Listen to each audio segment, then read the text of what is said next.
This is a story about dragonflies. Now, how many of you have ever seen a dragonfly fly about? Oh, I see a few hands out there. And none of the adults have. That's very, I always find that very interesting. There, we see a few hands. Well, then you know that when dragonflies fly about, they don't fly like birds. It's not very slow. They kind of flit from one place to another. They kind of go flitting here and there. And this is one morning when Miss Dragonfly, she had been flitting all over the world, collecting all sorts of food for the dragonfly colony. She had been collecting lots of dewdrops and flies by scooping them up and sticking them in her bag. And she was carrying this big, heavy bag of dewdrops and flies back to her home. And she was very tired. So she right down to this little rock, and she had just rested on that little rock for just a moment when suddenly she heard a voice right beside her. Hey! Hey! What are you doing? This is monkey territory! And sure enough, there was a monkey right beside her, and that monkey said, "You can't sit here! Only monkeys are allowed to sit on that rock!" And the dragonfly said, but please, I'm very tired. I won't disturb anything. I'll just be a moment. Please, just a minute. No! This is Monkey Land. If you don't get out of here this instant, I'm going to hit you with my banana peel. And that monkey raised the banana peel over his head. He was about to squash that monkey with the banana peel, but as he brought that banana peel down, that dragonfly went this is right after there. Yes, he was about to squash the dragonfly, not another monkey, but a dragonfly. And that dragonfly right out of there. Well, that Miss Dragonfly went right back home to her, went back to her colony, and it just so happened that she was the sister of the king of all the dragonflies. And when the king heard about this, he was very upset. So he sent a messenger dragonfly to the king of all the monkeys, and that messenger dragonfly arrived with a scroll with a message that read, the king of the dragonflies is very upset with how the monkeys have treated his sister.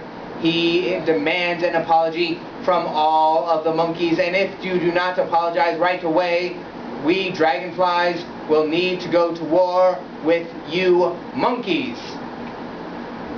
Well, the king of the monkeys was a great big monkey, and he looked down and saw this little tiny dragonfly demanding an apology, and this king of the monkeys just laughed.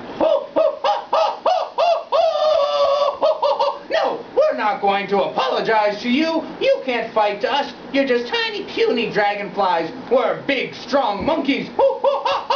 So get out of here! And he picked up a banana peel, threw it straight at that dragonfly, and that messenger dragonfly went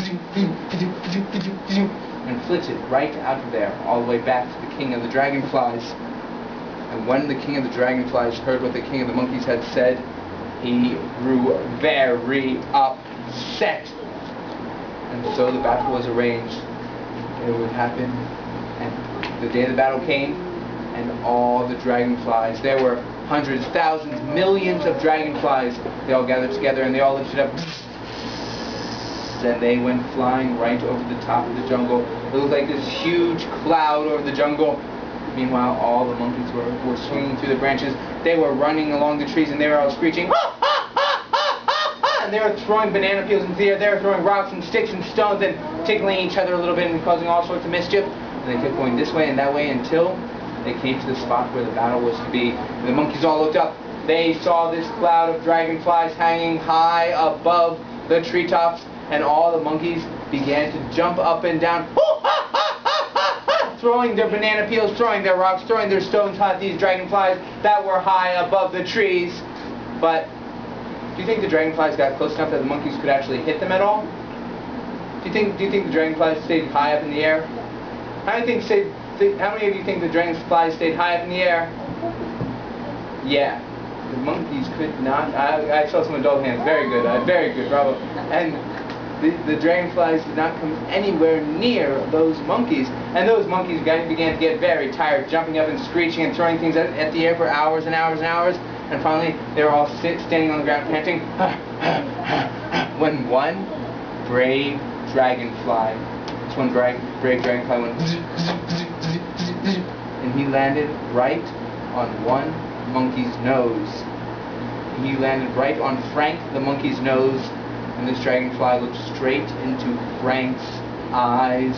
And meanwhile, behind the dragonfly, there came Steve the monkey. And Steve the monkey held a great stick over his head. He thought he was about to squash this dragonfly. He raised that stick high up into the air, was about to bring it down, but the dragonfly saw Steve's reflection in Fred's eyes and in the monkey's eyes he was staring into. So when when Steve the monkey brought his stick down, the dragonfly went got out of the way so quickly that Steve brought that stick down right on another monkey's head and knocked that monkey out cold. Then another dragonfly came down, rested on another monkey's nose. Another monkey came up behind the other dragonfly and knocked another monkey out. And then monkey was knocked out and another monkey was knocked out. And one by one, each one of those monkeys were knocked out by their fellow monkey friends until there was only one monkey left. Who do you think it was but the king of the monkeys? And all the dragonflies decided to work together. They all came down as a giant cloud, this big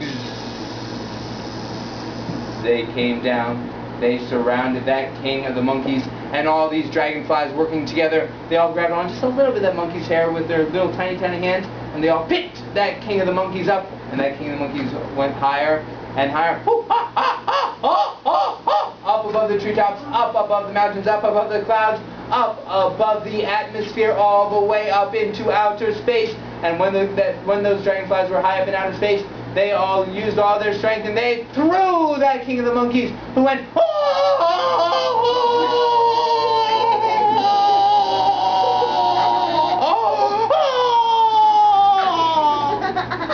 that king of the monkeys finally landed thunk right on the moon. So, have you ever heard about looking up and seeing the man in the moon? If you look at just the right time, you can see the man in the moon. Well, that's one of the stories that if you look at just the right time, you can see the man who's trapped in the moon. But just remember, if you think you see the man in the moon, it could just be that is actually the king of the monkeys in the moon. And that's all we got to say about that story right there. Thank you very much.